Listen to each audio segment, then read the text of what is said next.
అప్పటికి ఇప్పుడు డిఫరెన్స్ చాలా ఉంది. ఎందుకంటే 1996లో ఫ్యాషన్ డిజైనింగ్ చేశాను నేను. తర్వాత మళ్ళీ 2008లో చేశాను. ఎందుకంటే ఇన్ని ఇయర్స్ గ్యాప్లో ఎలా ఉంటుంది అప్పటికి ఇప్పటికి ఎంత డిఫరెన్స్ ఉంటుంది చూద్దాము అని చెప్పేసి ముందే నేను బొటీక్ పెట్టి క్లాసెస్ తీసుకోవటం అంతా అయ్యింది. బికాస్ ఆఫ్ కిడ్స్ నేను కంటిన్యూ చేయలేకపోయాను.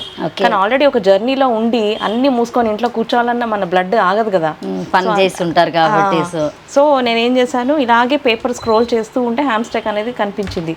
చలో ఒకసారి చూద్దాము, 2 అవర్సే కదా, 11 to 1 కదా, పిల్లలు వెళ్ళిపోయిన తర్వాత వెళ్ళొచ్చు అని చెప్పేసి హ్యామ్స్టెక్లో జాయిన్ అయ్యాను. But it was completely different.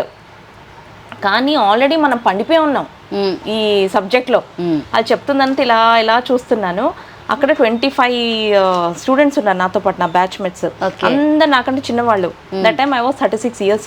వాళ్ళంతా 20, 18, 10th పాస్ అయ్యి ఇంజనీరింగ్ చేసి వచ్చిన వాళ్ళు. వాళ్ళకి అదంతా కొత్త సబ్జెక్ట్.